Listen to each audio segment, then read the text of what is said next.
the meeting to order. Trust Commissioner Crutcher hopefully will be here shortly. Pull it up right now. Okay. We'll kind of wait on that. That'll let the record show that all 5 commissioners are present for the May board meeting, regular monthly board meeting, Huntsville Housing Authority.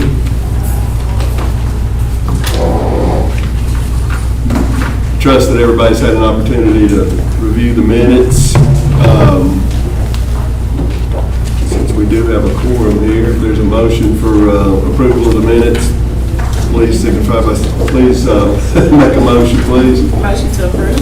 You got me rattled over here waiting for you. I apologize for flagging. No, you're not late. Thank you. We just got started with the roll call. Second. We got a motion on the floor and a second for approval of the minutes of the April 17th meeting. All those in favor of approval of the minutes as presented, please signify by saying aye. Aye. Unanimous. Is there any old business that anybody needs to bring up? Anything to come in front of the board at this time? Not, we'll proceed to the new business, and I'll turn it over to our Chief Executive, Mr. McGinnis. Thank you, sir. Appreciate it. We're going to go ahead and get started with financial services. I'll turn it over to Teresa. I have one item, the presentation of the cumulative low-income housing finance report for the period ended March 31st, 2023. The first item is the HUD operating CFP grant. The Johnson Elevator renovation building was not received in fiscal year 3/31/2023. The capital fund drawdown was not required for this expense. Our second item is interest expense. Our fiscal year end 3/31/2023 interest earned was higher than our estimated budget. Number 3 is other income. We received the Gateway Developer fee amount of $71,000 in March of 2023. Moving further down the page with number 4, total tenant services. Actual cost of salary, the actual cost overall is over budget by 3%. Salaries were over budget, and the employee benefit amount was over the estimated budget, but it's offset by lower funding, travel, and training expenses incurred. Moving forward to page 2, the maintenance contract costs are lower than budget because the budget included ceiling repairs from 3 development from the prior year, which the budget was based on, but the actual expense incurred in this item was less than budget. Our other item is payment in lieu of taxes. HHA cooperation agreement with the city states that pilot should be in the amount equal to 10% of shelter rent actually collected, but in no event to exceed 10% of shelter rent charged by the authority. Part 1 of the pilot calculation consists of dwelling rent, other tenant revenue, and utilities, which equals sheltered rent charge. Part 2 of the calculation consists of sheltered rent charge, adding beginning accounts receivable, less board-approved collection loss, less ending receivable accounts receivable. This equals shelter rent collected. The actual shelter rent collected was higher than budget. Our last item is casualty loss. The casualty loss wind damage unit at 421 Dallas Avenue, Searcy Home, was completed in fiscal year 2023. Overall, our increase in the net position for 3/31/2023 is $927,161.75. The budget, this is our fiscal as we stand right now. The auditors will be here the 3rd Monday in August to present our final of these finances after review of the FDS, the financial data schedule. Thank you. You're welcome. Back to number 3, the other income, that Gateway Yes, sir. Developer fee.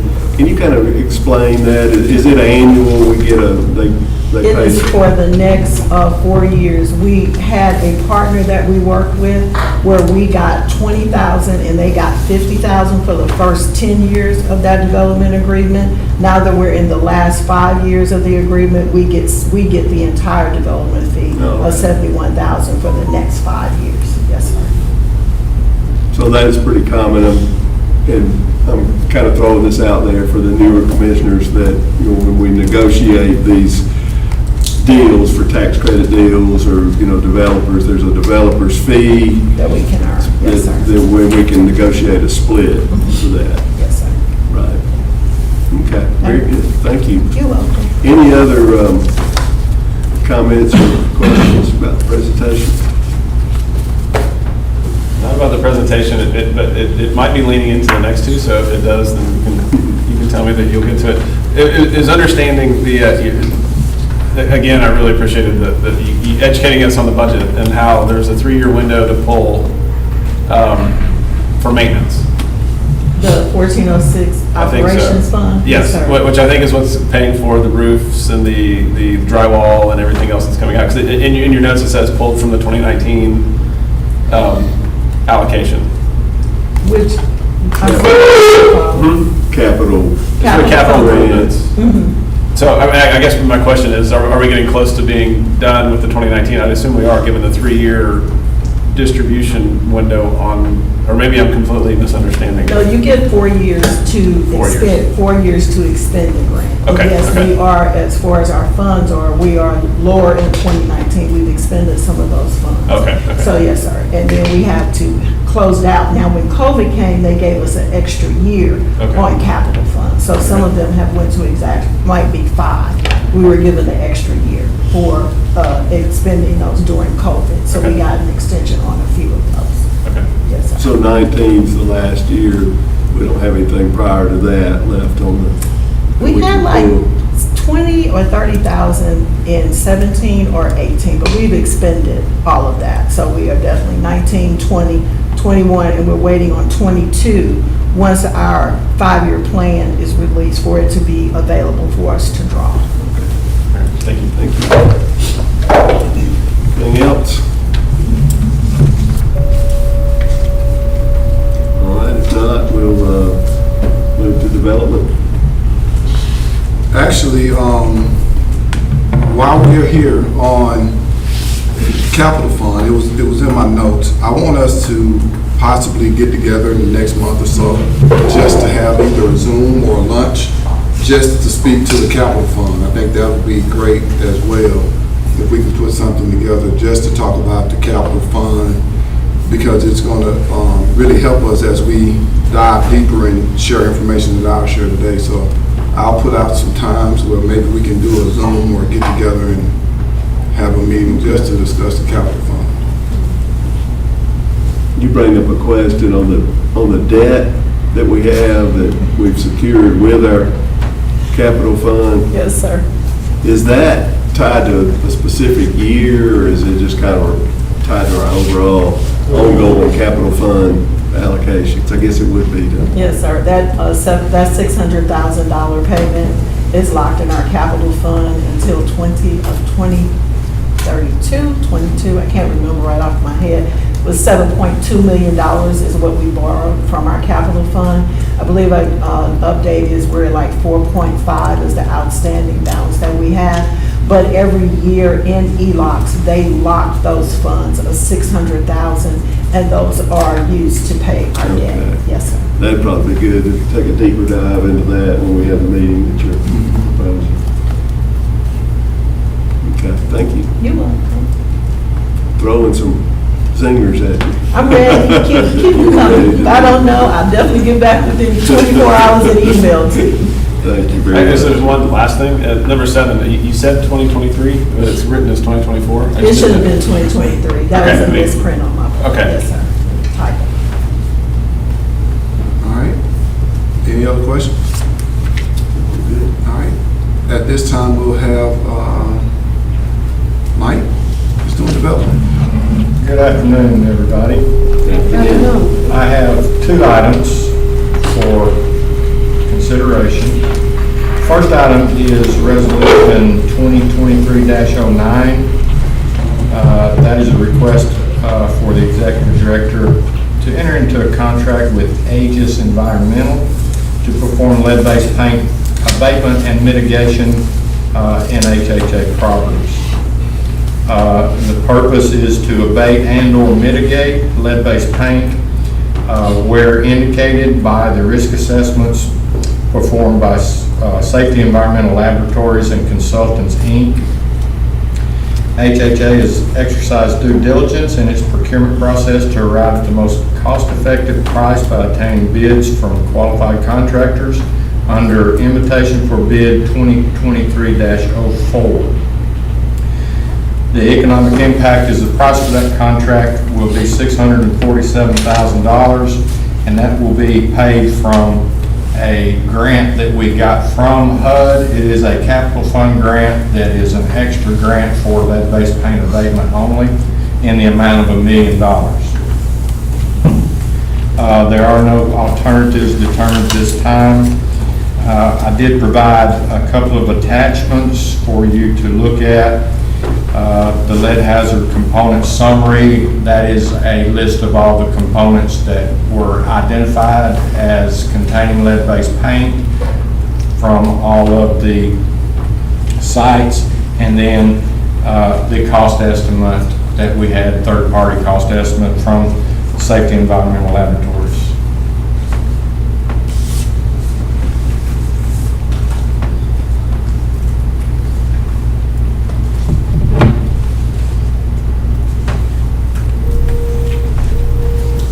Any questions? Any questions? So the two bids are pretty far apart. Yes, I knew you'd ask that. After some investigation, we found out there are, any contractors doing this type of work have to be registered with the state of Alabama. It's called Safe State. And there are 14, I believe, that are currently certified.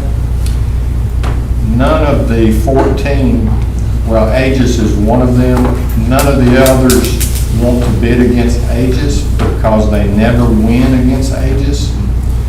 The other bidder, we did postpone the bid opening because we only had one bidder, and that was Aegis. So we postponed, went through the process again. We did get one of the others to bid, but obviously he wasn't trying to get it. So it allowed us to go ahead and That means it'll be a sub for ages. yeah, they're just not able to compete with Aegis, and they've quit trying. Got it. Wow. Separate question, does it look like it was a lot of laundry poles and metal framing around doors and windows? This is all exterior. Okay. There were in the whole testing process, we did find some small amounts in a few apartments on the interior, but we're going to do that under a separate procurement. We were not able to fund the interior because we're going to run out of the $1 million. We've already spent like $350 on all of the consultations and everything. Now this is going to pretty much expend that $1 million, but we have applied for some more money for lead-based paint abatement, and if we get that, we'll do the interior with that money. If we don't get it, we'll do the interior with our regular capital fund. And is the solution the removal of all of these objects, or is it like, it looked like maybe it was a coating, that they could put another coating on top of it and then it Yeah, encapsulation is a method of mitigation. Abatement refers to complete removal. Most of the components can be mitigated just by removing and reapplying paints and sealants. So that's most of the effort, particularly on the exterior. I don't have any other questions. Any other questions? I used to call those clothesline poles Crime Stoppers, but it middle of the night, people take off running, you don't see the lines. I see them. Clothesline. I don't think I got no scars. Yeah, those things mess up the neck. I had a police officer tell me a funny story about y'all's old neighborhood, Mason Court. He was in pursuit. There were a bunch of police officers and they rounded up some of the perpetrators, but he was running through the yard out there and got T-boned. All the rest of the police officer really gave him a hard time about that for a long time. So he got clotheslined. Call police stoppers too then. It was actually Rex Reynolds. Yeah, they'll get you. Who became the police chief later on. Okay, is there a motion for approval of the resolution as presented? Make a motion. Commissioner Lowe, Second. second Commissioner Sullivan. All those in favor, please signify by saying aye. Aye. Opposed? Unanimous. I believe you got another item. My second item is Resolution 2023-10. That is a request to act on a resolution authorizing executive director to enter into a contract with J5 Contracting to repair 38 ceilings in Northwoods. The purpose of this action is to install half-inch sheetrock on ceilings of selected apartments to prevent the collapse of the original plaster and then finish and paint. HHA has exercised due diligence in its procurement process to arrive at the most cost-effective price by obtaining bids from qualified contractors under IFP 2023-04. Price for the contract will be $211,720.38, and that funding will come from the Housing Authority's 2019 Capital Fund program in that same amount. Alternatives are none at this time, and there's no attachments. Is there a reason the low bidder wasn't? They were deemed unresponsive. They didn't have the proper license, Oh, okay. so we had to go to the second bidder. Looks like we had a good number of bids there, which is good to see. 6 bids. Oh, that last one was a little bit out of bounds. Any questions or comments about the information presented? Is there a motion for approval? Move for approval. Mr. Sullivan? I'll second. Mr. Willie seconds. Any other questions or anything that come up? If not, all those in approval, please signify by saying aye. Aye. Very good. Thank you, sir. Thank you. Next, we'll have Gene falling in the trash.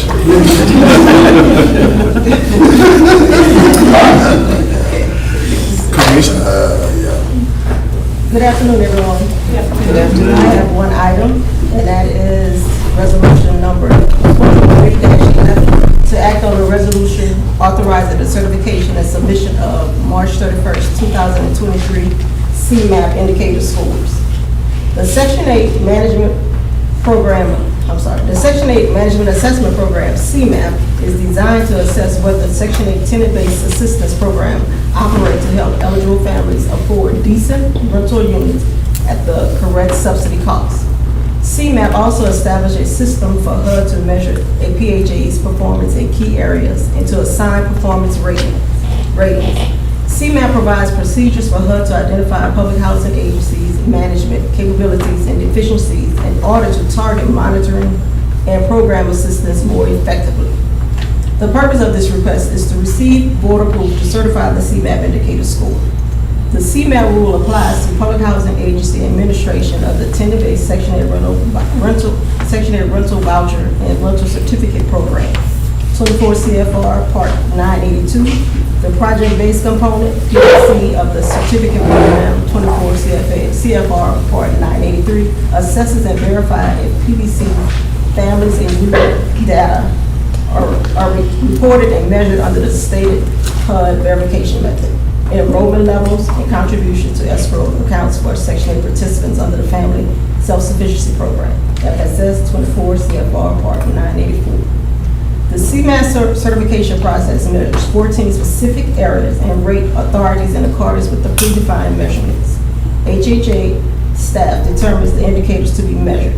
To include the HCB staff selected a sample size according to HUD regulation. The finance department audits the sample size selected by the HCB staff. There are no economic impact, alternatives none. Recommendation that the executive letter as high performer, standard, or trouble. Whereas the report anticipating a rating of 93%, which is designated as a high performer. Now therefore be resolved that the Board of Commissioners of HHA hereby authorize the Executive Director, the CEO, to certify the CMAP indicator score. So, and that's it. So we've got an 83 resolution. She said 93? 93. It's 83 in the. Yeah, the packet we received said 83 with standard performance. Yeah, I'm looking at 93, so it must not. It is 93. So we had to do some updates to the score. The staff took the weekend to, to make sure that the scores were confirmed, and it's true that we have a 93 score, which is good. So we had to update that paperwork this morning to 93. So what was the discrepancy or in 14 different criteria? Yes, and I have a printout of those indicators for you.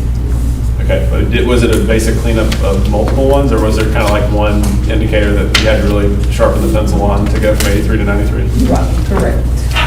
That one. Which one was that? HQS. Was the HQS that we had to update on?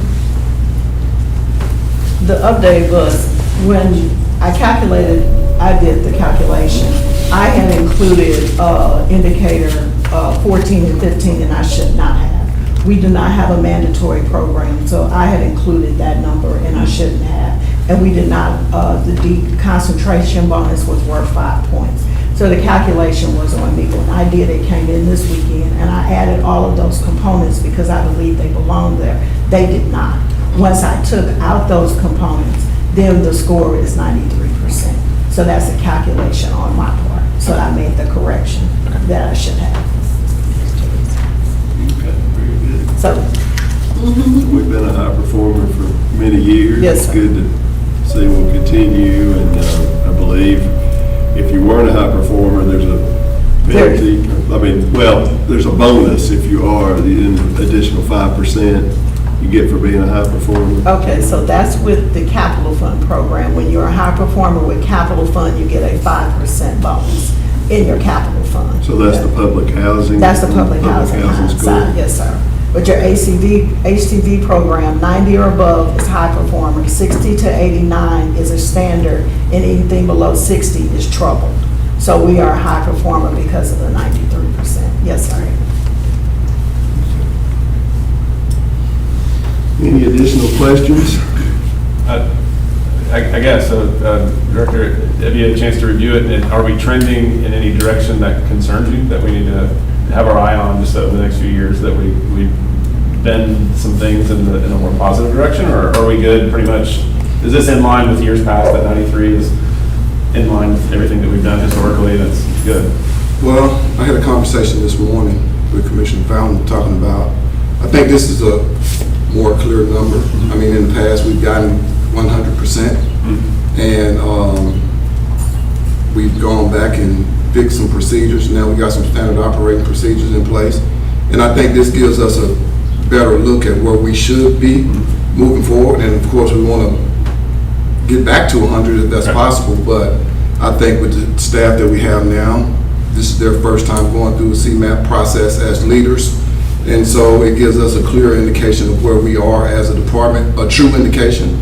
And I think it'll help our staff as we continue to trend in that direction. So I'm excited about it. I mean, especially after the last 3 years, we were able to get waivers. And now that we're back into really diving into these files, to get a 93 after, being able to have a waiver for 3 years is pretty strong for that department, especially with the number of vouchers that we have in our program. And did the standard operation procedures actually make the process a little more difficult to receive 100%? That's just, because I know we didn't have the standard operating procedures in the past. So did they actually, I guess by having those in place, when you get 100 now, you really know you got 100 persons. So we're still rolling out those SOPs, and it's on a continual basis, right? And as we went through this year's CMAP, like Tony mentioned, this is more the truer scores. We were able to align better with the 14 indicators and in comparison to what I saw for 2019, if that makes sense. So you self-certify on this, and then is it typically audited, or is it just submitted? Is HUD pretty much approve it? The Mr. McGinnis will go in and submit it, and at that point, it's reviewed by the HUD field office, Okay. and then the HUD field office will issue a letter to our housing authority at that time.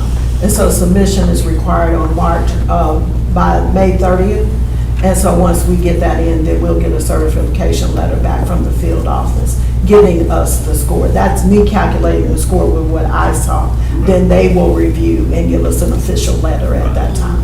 I thought that was very good. Well, congratulations. It's nice to be a performer. So we need to act on this resolution. Any other questions or discussion? Is there a motion for approval? A motion. Mr. Crutcher, thank you. Second, Commissioner Lowe. All those in favor, please signify by saying aye. Aye. Very good. Thank you.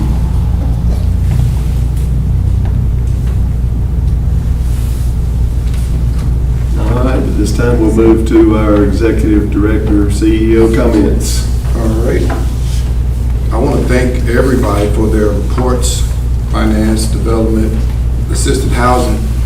Thank you all for those reports. I also just want to spend a few minutes talking about the staff here at the Housing Authority. Now that I've been back at the agency, we've talked about this at some point throughout some of the board meetings that we have, and we really do have a staff that is very, top-notch when it comes to compliance, and a staff that knows exactly what they're doing when it comes to this agency as a whole. And so that's good to have. It really helps us stay in good compliance with the field office.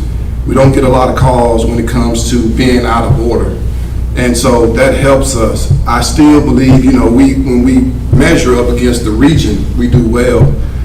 But I question what the mark is, because I think we can go to an even higher level when it comes to really making sure that not only are we a high performer in-house, but our residents and our board and our community understands that as well. So that's going to be the challenge to us, is to make sure that everybody, that's why we've adopted those standard operating procedures.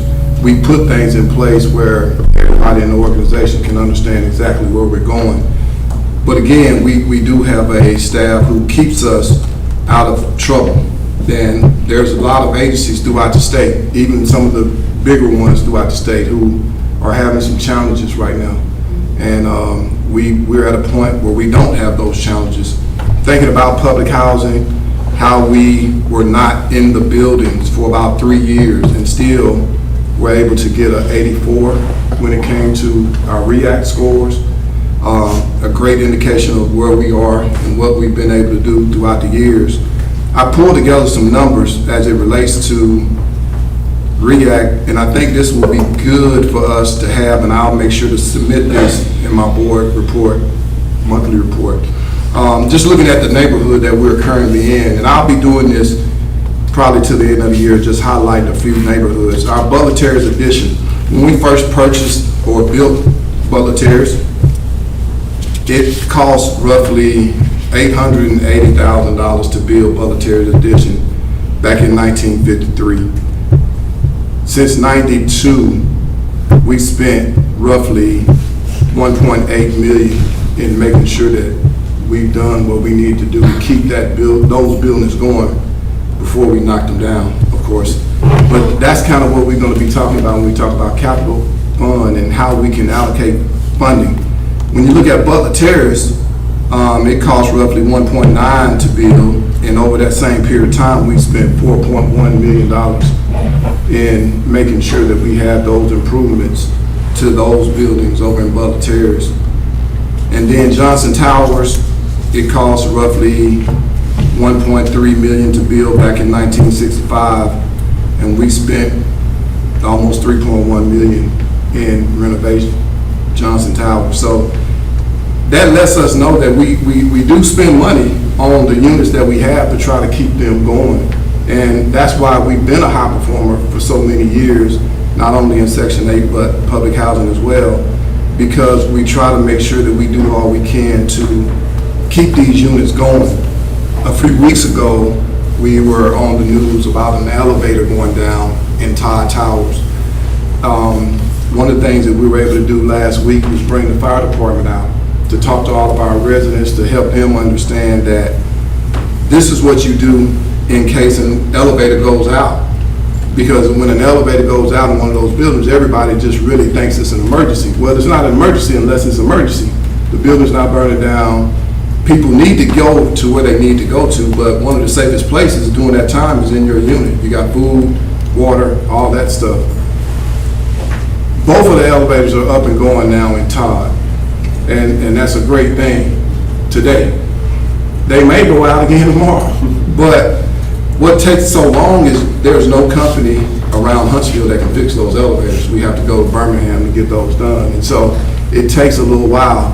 The one thing that the fire marshal said was that they've gotten calls where it takes up to 18 months to get an elevator fixed. You don't plan for elevators to go out unless you have it in your capital plan, so hopefully that's something we'll be doing here in the near future. But I wanted us to know that we're going to do everything that we can in our power to make sure the residents are taken care of, that they are able to get back and forth, up and down.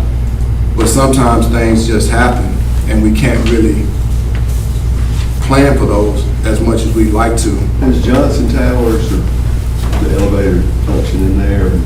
We got two elevators and one's function, the one's waiting.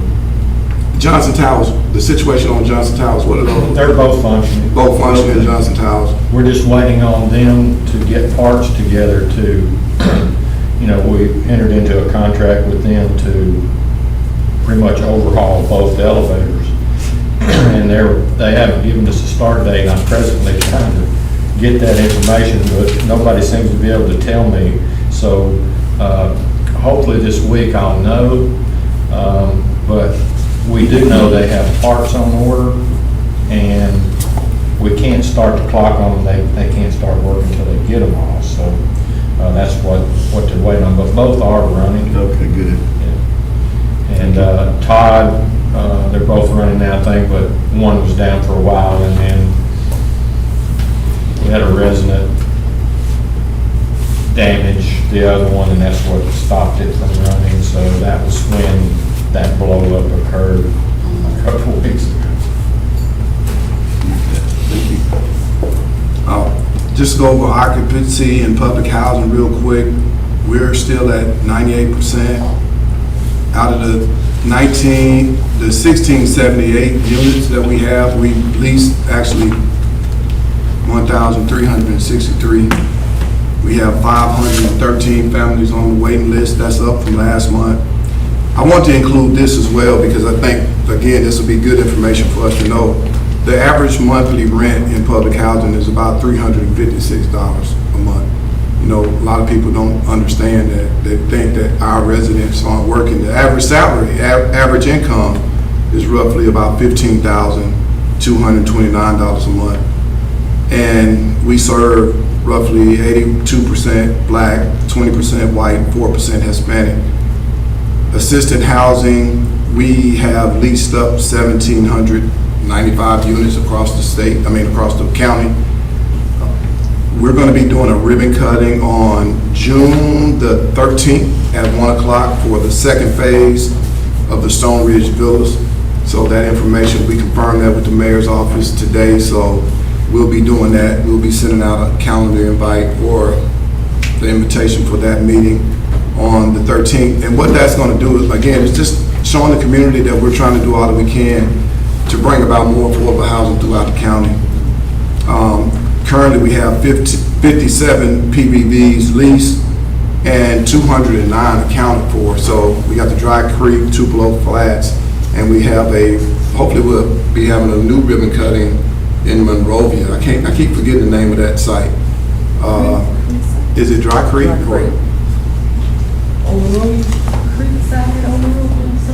Yeah, that'll be going up, and so 59 units out there in that neighborhood as well. So excited about that. Of course, we've had a ton of meetings throughout the month of April where we've gone in, met with a lot of folks throughout the community, just trying to enhance what we do, meet with different partners, different developers. And I'll be meeting with the mayor tomorrow to talk about C&I a little bit. When I look at C&I know that it's something that if you gave me C&I by myself, I couldn't do it. But having a staff, a board, and working together with the city, I think we have an opportunity to create something that will be phenomenal. So we're going to be looking at developers here soon, interviewing developers, really getting on board to create something unique within this corridor going into downtown. You know, we have 28 acres of land right here. We're going to bring back some really nice affordable housing and mixed income housing. And again, I just really think it'll be a model for what we've been trying to do here in the city. And then we got our partnership agreement with the Legacy Center where we're going to be opening up that site. I'm excited about that. And last but not least, I had an opportunity to go to Woodlawn in Birmingham over the weekend, and I saw what they are doing with that community, and I really believe we can do the same thing here in Huntsville with our Northwoods community.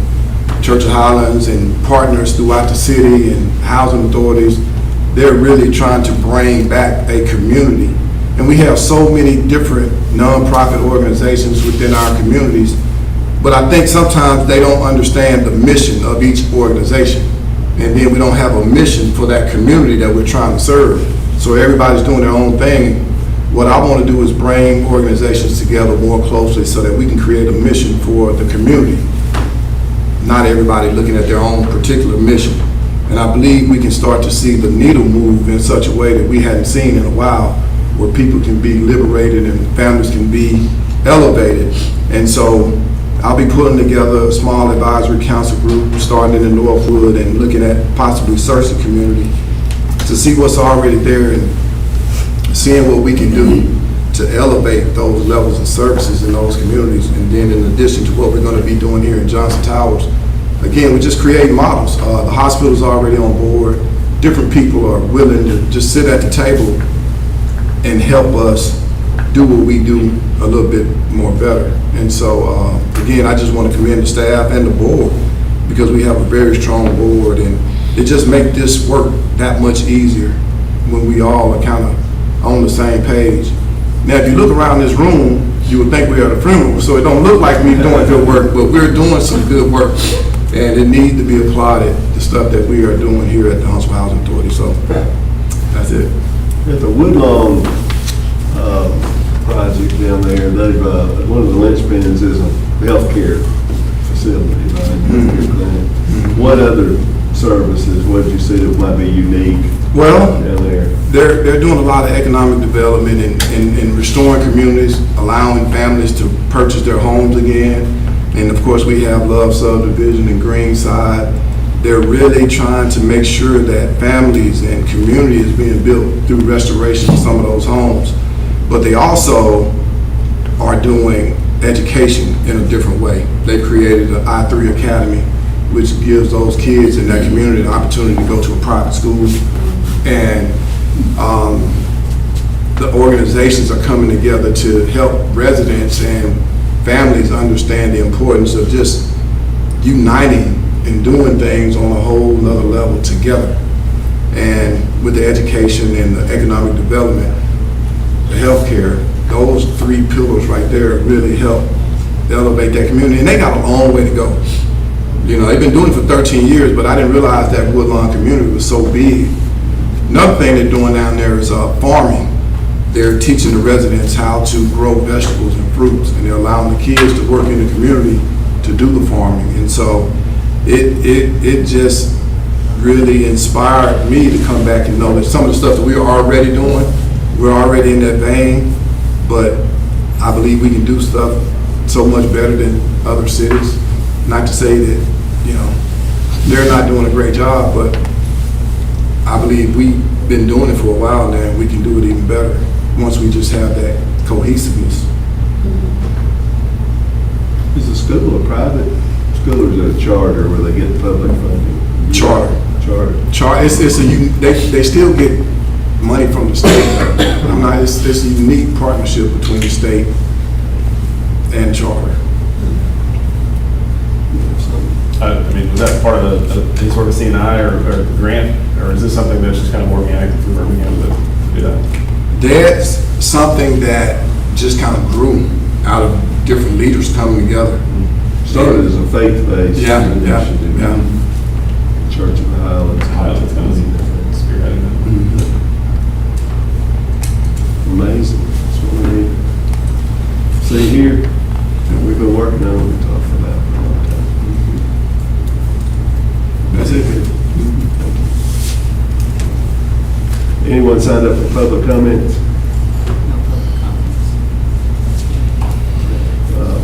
Commissioner comments? Commissioner Crutcher, do you have anything today? Just to echo, we're excited about opening the clinic at Johnson. I think there's a celebratory opportunity this evening. So anyone that's interested in coming out for that at 5, we're going to just kind of bring all the major stakeholders together. Is it going to be here at the clinic? It's or- at Legacy. At the Legacy Center. Okay. I think I'm speaking key from Really? Commissioner Sullivan? Well, first I want to commend Tony on the thought process in regards to what's going on in Norwood, and obviously taking some of the Woodlawn idea, because I think I've done some work with most of those organizations over there, and they do sound like they all have their own mission or vision for community individually. And some of the work overlaps. So I guess a one combined mission and vision for all of those included would be great. And secondly, the reason I had to read this because it was sent to me, but I can't take any credit for it. But there was a young lady whose mom was on the waiting list who finally got her approval, and she just felt the need to thank me. But as I tell her, usually all I might do is send an email or forward some information or send you to a website.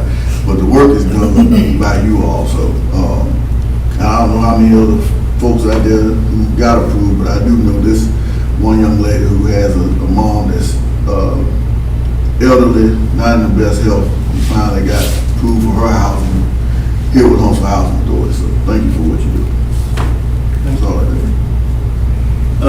While we're convened as a board and we've got our management here, I wanted to just make sure we're all on the same page on the preliminary board meetings. You sent out an email clarifying that, but I missed the last preliminary meeting, and I think I was part of the confusion about this past week, last week when we were going to meet. But I understand that we're going to get together and decide whether or not the information that we're going to be hearing at the board meeting warrants a preliminary meeting. Yeah, and we've already created the link, Right. so it'll be on our schedule, and then we'll get together and determine if we need to do it. We're all busy, and if there's no